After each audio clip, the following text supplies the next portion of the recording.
السلام عليكم إخواني الكرام المتابعين الأوفياء. كنجدد بكم اللقاء. مرحبا بكم في هذه الحلقة الجديدة، ورمضان كريم. راه ما بقى لنا والو، رمضان راه غادي الأسبوع الثالث. سعداتك فاعل الخير. أيامنا اللي كتمشي وأعمار ديالنا هي اللي كتمشي، أما رمضان راه كيمشي وكيجي. الله يثبتنا على الطاعة ديال الله، والله يدينا من دار العيب بلا عيب.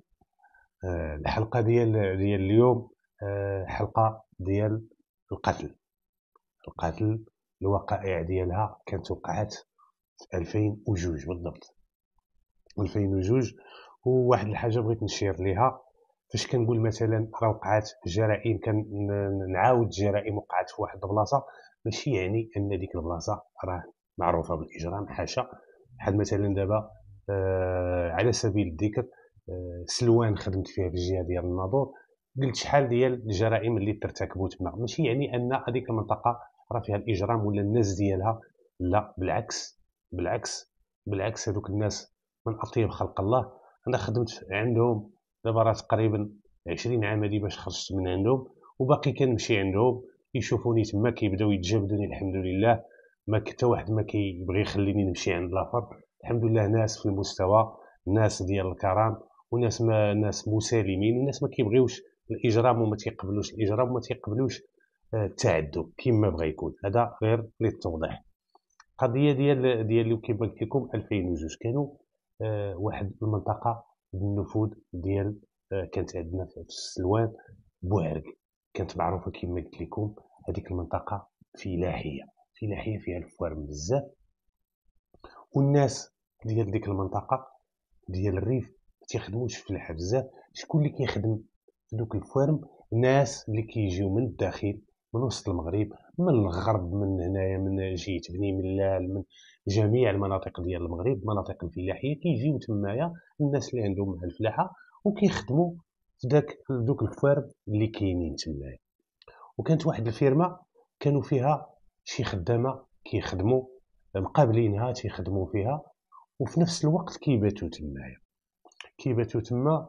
فاش كيباتوا في انغوربي، واحد الكوخ كيتبنى بالقصب، وكيجلسوا فيه الخدامه كيخدموا، وتما كيديروا الجميله ديالهم، وعاوتاني تما كيرتاحوا، تما كينعسوا، وتيبقاو وسط باش يربحوا حتى الثمن ديال الكرا وديال سمي داكشي باش كيخدم باش ياكل منه ويشيط شي حاجه. لحقاش الا جا باش غادي يكري ويجي يخدم تمايا ما غادي يبقى ليه والو. لذلك كيبنيو دوك لي غوربي، كيبنيو وسط الفيرما، كي تحتموا فيهم وكيتكاو فيهم. وكانوا واحد شي اصدقاء خدامه، وكانوا معاشرين، وكانوا خدامين في واحد الفيرما كيخدموا النهار كامل حتى كيفيقوا الصباح كيديروا الاشغال الفلاحيه ديالهم. فاش تيقرب الغدا واحد فيهم كيمشي كيدير الجميله، كيوجد الجميله بخير وعلى خير، هادي. فاش كتوجد الجميله كيجيو كيتغداو. فاش كيتغداو كيرجعوا عاوتاني يمشيو يكملوا الخدمه ديالهم حتى العشيه ملي كيساليو كاين اللي كيمشي فيهم للقهوه يتقهوى ويجلس يتفرج في التلفازه، وكاين فيهم اللي كيجلس تما ما كيخرجش، كيجلس وسط الفيرما. المهم اللي خرج ولا جلس كيتجمعوا عاوتاني جيت العشاء، كيتجمعوا تما عاوتاني وكيديروا الجميله ديالهم باش يتعشاو ويتكاو. وكانوا هاد الخدامه هادو كانت فيهم واحد العاده، كانوا كيقمروا كيجيبوا الكارطه وتيقمروا بالفلوس. وكانت هذه ديما كل عشيه بالليل كانوا كيديروا هاد العاده هذه، هاد القضيه كانوا معتادين عليها. المهم نهار الاول، نهار الثاني، نهار الثالث، نهار الرابع، امور ديزا بحال هكا. وهنا واحد النهار كانوا جالسين كالعاده تعشاو ويجبدوا الكارطه وبداو كيقمروا. وداك القمر كانوا كيقمروا ديما فاش كيتخلصوا من عند مول الفيرما، كدور عندهم الحركه ديال الفلوس، العشيه كيبدا القمر.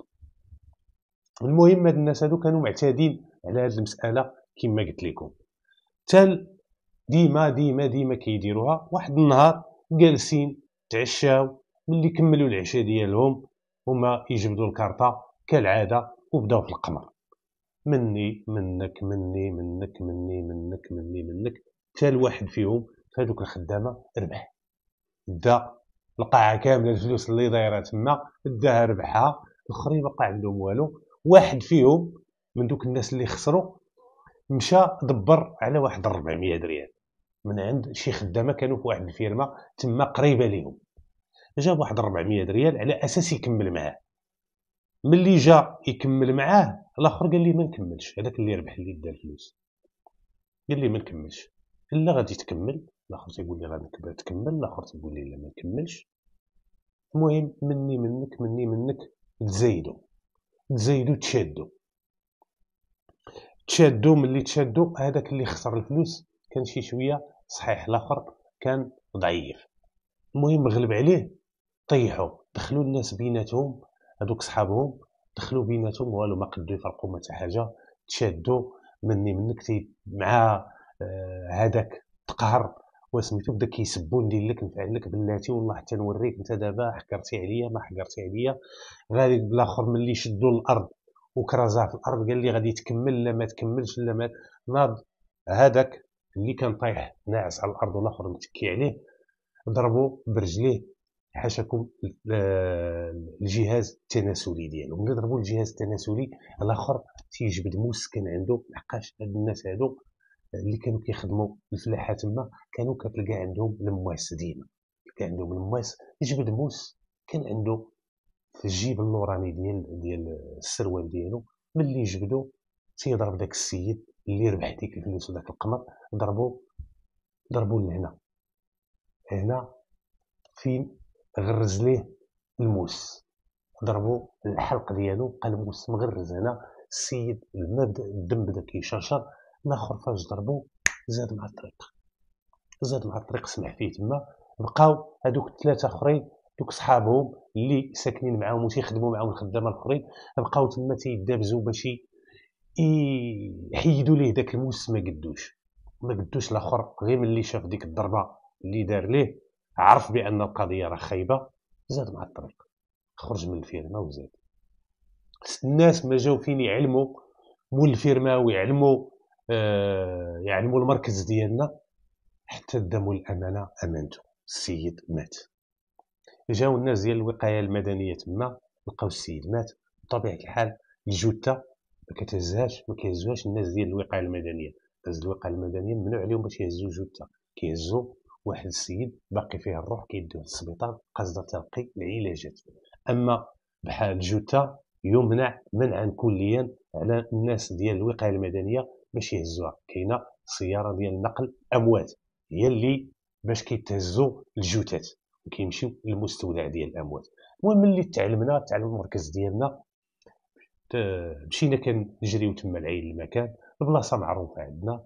وصلنا تمايا لقينا بالفعل الجثه ديال واحد الشاب في مقتبل العمر، تكون عنده واحد 28 سنه وعنده الموس مغروس ليه هنايا. حاولنا من خلال التواجد ديالنا وخلال اجراء المعاينات لقاو شي حاجه اللي تقدر تفيدنا على الهويه ديال هذاك. بالاخص ملي سولنا دوك الناس واش كتعرفوا هذا اللي ضربوه لا ما تنعرفوش، لقينا مول الفيرما حتى هو جا من تما سولناه واش كتعرفوا السيد اللي ضرب هذا السيد قتلوه زاد ما كنعرفوش. المهم درنا المعاينه ديالنا. الموس القبضه ديال الموس باش دير استثمار ديال البصمات ما بقاوش. علاش؟ لحقاش كان يخرج الدم بواحد الكيفيه اللي كبيره وتسطلا هذيك القبضه ديال الموس تسطلات بالدم، ما بقاتش الا كانت شي بصمات ولا ما بقاتش. يعني ما لقيناش. درنا المعاينات ديالنا لقينا ضربه واحده اللي لقينا ديك الجثه هي الموس هنايا. ملي كنا المعاينات ديالنا ودرنا الصور الفوتوغرافيه حاولنا باش نحيدوا الموس لديك الجثه من الحلق ديالو. وقوه الضربه باقي تنعقل كان واحد الشاف تينجبدو باش نحيدوه ما بغاش يتحيد داك الموس شاد. كان الشاف السي عبد الحميد شخومان الذي احييه من هذا المنبر طلع وحط الرجل لديك الجثه هنا وكنجبدو في الموس بزز باش تحيد. وملي تحيد سمعت ديك بوك، يعني الموس كان شاد مزيان. تحيد الموس السيد جوج تهاميده لقيت حتى شي ضربه فيه من غير ديك الضربه. حاولنا شي حاجه اللي تفيدنا في البحث ديالنا واللي توصلنا لذاك السيد ما لقيناهاش. شي بلاصه من نرفعوا البصمات ولا ما لقيناش. بقات قضيه وحده، هو دوك الناس اللي خدامين معاه ربما شي واحد راه كيعرفوك. مجرد ما قالوا لنا راه مشى خرج، عيط قائد المركز لدوريات جندات عناصر اخرى وبداو كيديروا حملات تمشيطيه، خصوصا بعد ما قالوا لنا اش كان لابس، راه واحد الجاكيطه حمراء وواحد السروال ديال الجيب. بدات كدار العناصر اللي باقا ما كايناش تما في عين المكان، عيط له قائد المركز وداروا حملات تمشيطيه في الطريق في البيستات ويلقاوه، لحقاش مجرد ما قصر في الجرم ديالو مشى. وعندنا هنا مشكل اللي هو مازال ما تعرفناش على الهويه ديالو. الهويه ديال هذاك القاتل تعرفنا عليها لحقاش لقينا واحد عنده في البسطام ديالو، لقينا عنده واحد المبلغ مالي ماشي شي حاجه كثيره، شي 70 درهم، ولقينا بطاقه التعريف الوطنيه ديالو. يعني التشخيص ديال الهويه ديالو الحمد لله ما كانش فيها شي اشكال. داروا العناصر حملات مشيطيه تما ما لقاوش السيد الغابر الظاهر، اختار في الجرم ديالو، بات مصبح ما لقيناش. هذا كان فتح واحد القوس للناس اللي كيخدموا عباد الله في الضيعات الفلاحيه، وماشي من غير الضيعات الفلاحيه، في اي حاجه الناس كيخدموا عندك وكتسكنهم عندك.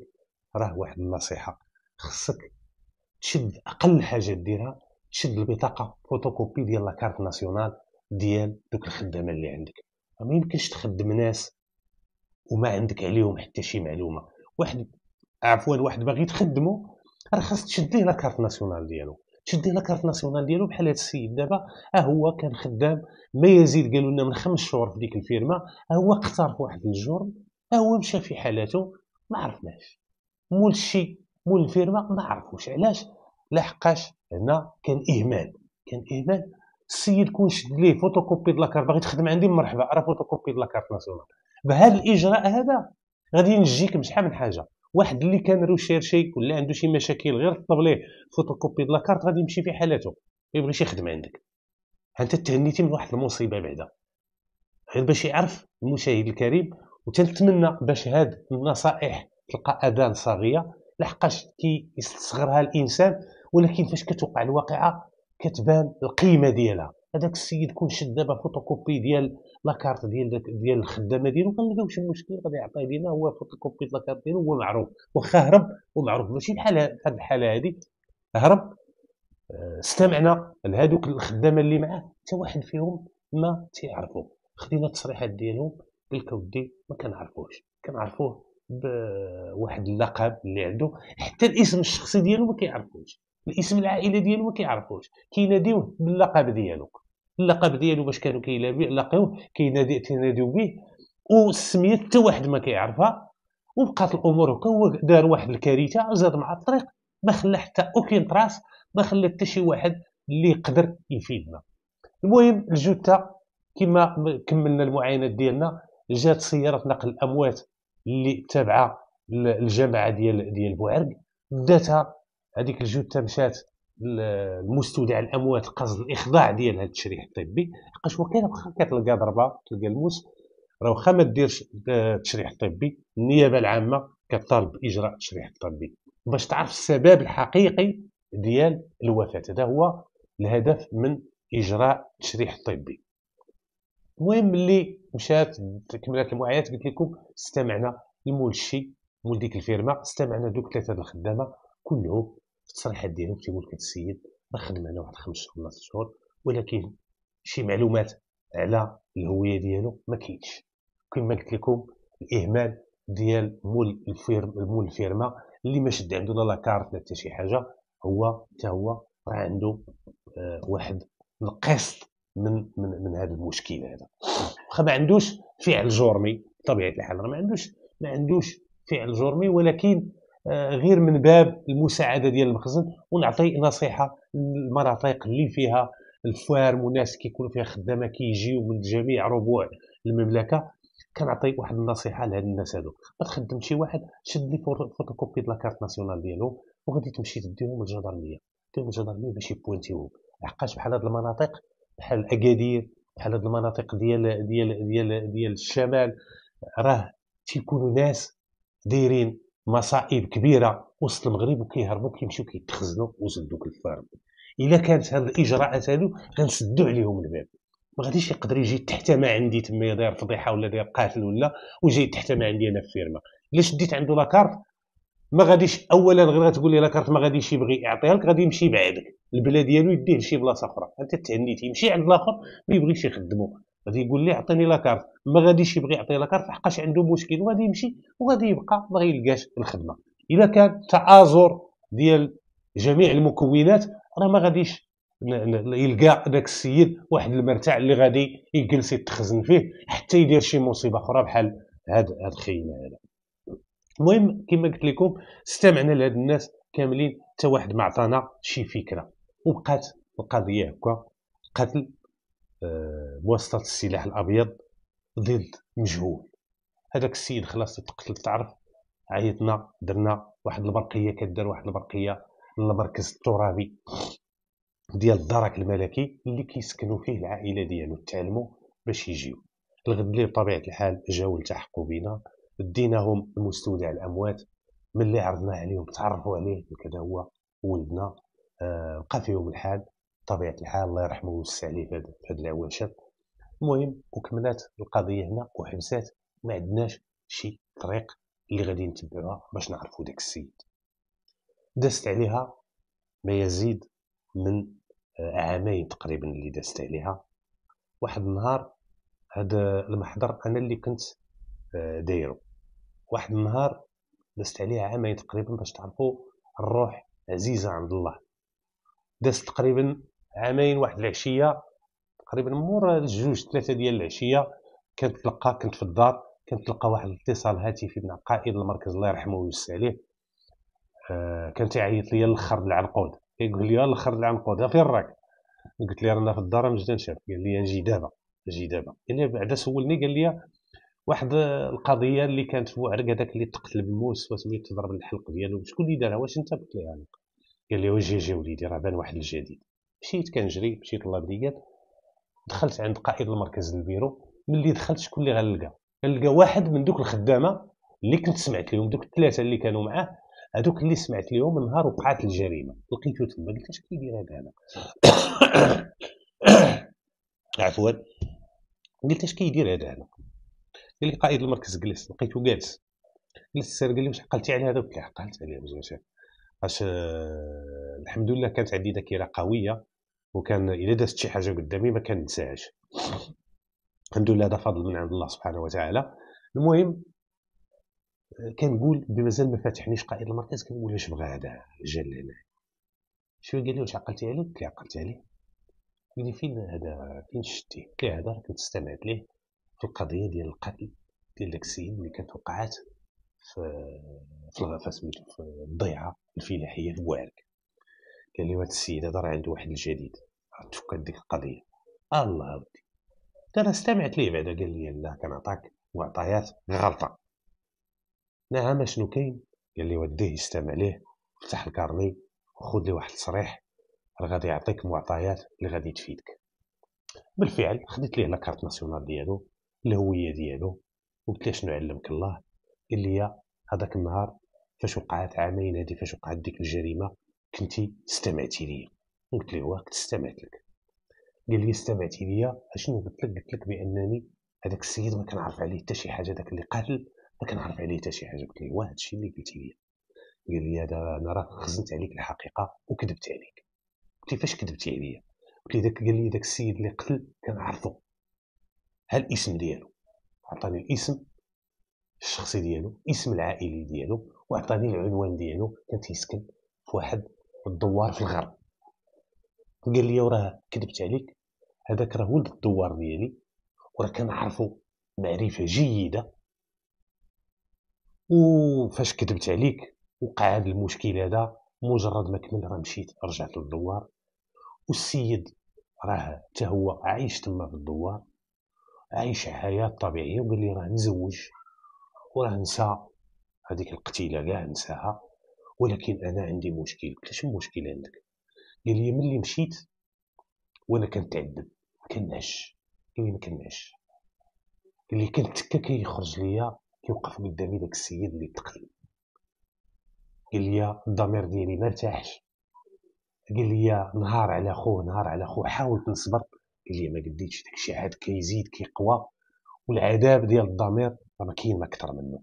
شي بدا يأنبك ضميرك راه ما كاين ما اكثر من التأنيب ديال الضمير. السيد يعني ما لقاش الراحه النفسيه ديالو، ما بقاش كينعس، ما بقاش حاجه. قال لي وقررت باش نجي نعطيك هذه الحقيقه ونحيد على راسي هذا الثقل هذا اللي هزو عامين هادي. كي داك السيد ها كيما قلت لكم سميتو، وراه عايش في الدوار وراه ناسي داك المشكل وراه ما عنده حتى حاجه، راه بخير وعلى خير. هاد القضيه محيده من راسو، ولكن انا معذباني. واللي ما كنعش قررت باش نجي باش نقول لكم الحقيقه ونريح الضمير ديالي. مزيان استمعت ليه بطبيعه الحال، خديت الاقوال ديالو. دخلت عند قائد المركز، علمنا النيابه العامه في شخص السيد الوكيل العام بهذا الجديد، وقالنا المهم هانتوما نسقوا كتفوا الابحاث ديالكم باش تشدوا هذا السيد، واي جديد ربطوا بيا الاتصال. بالفعل قائد المركز الجدار دار واحد البرقيه واتصل هاتفيا بقائد المركز ديال ديك البلاصه اللي ساكن فيها داك السيد اللي قاتل.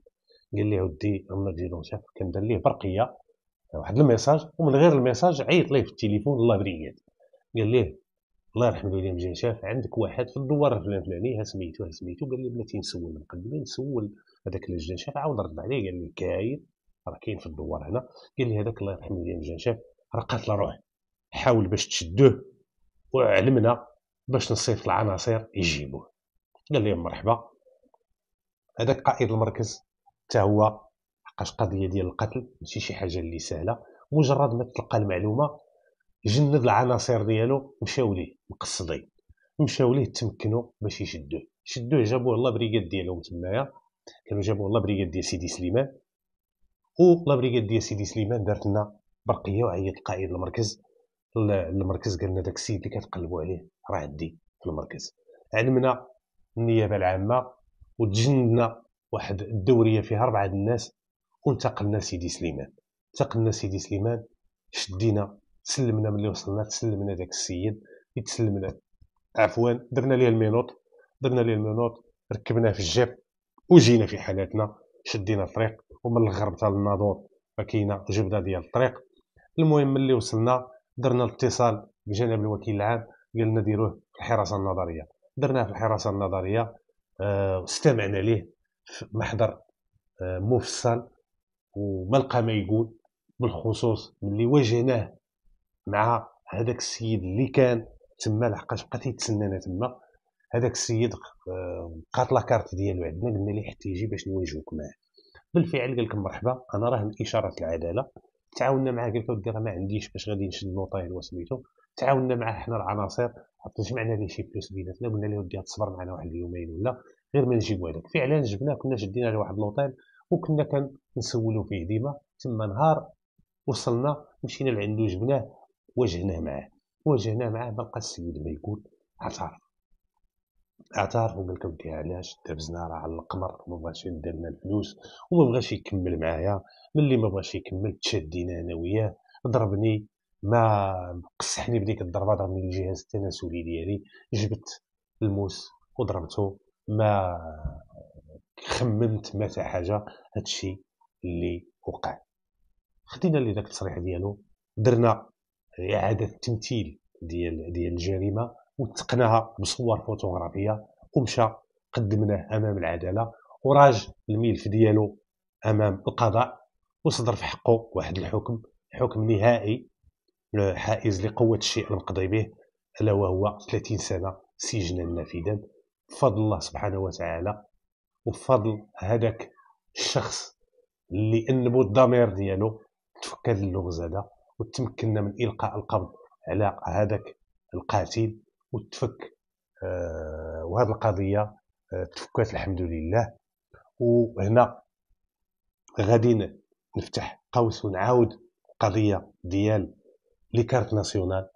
كنترجاكم الناس اللي عندهم لي فارم باش اي واحد بغيتي تخدمو شي فارم، بغيتي تخدمو في مكازا، بغيتي تخدمو لا كارت ناسيونال ديالو، حتى الا سرق لك شي حاجه ولا دار شي زبله بقى عندك بعدا المعلومات ديالو. كنتمنى بهذه الرساله باش توصل وتلقى اذان صاغيه، لحقاش كما قلتو كما شفتو هاد السيد هذا كون ما الضمير ديالو صحى والتانيب ديال انبو الضمير ديالو، غادي يمشي داك السيد مسكين غيضيع، وداك السيد اللي قتلو ما غاديش يتشد. ولكن الروح عزيزه عند الله، الله سبحانه وتعالى انب ليه الضمير ديالو وجا باش يحيد عليه داك الحمل اللي تقل عليه ومبقاش قاد باش يهزو، وتفكات هذه القضيه هذه. في الختام كنشكركم على الاهتمام ديالكم وعلى المتابعه ديالكم، والى اللقاء فرصه قادمه ان شاء الله.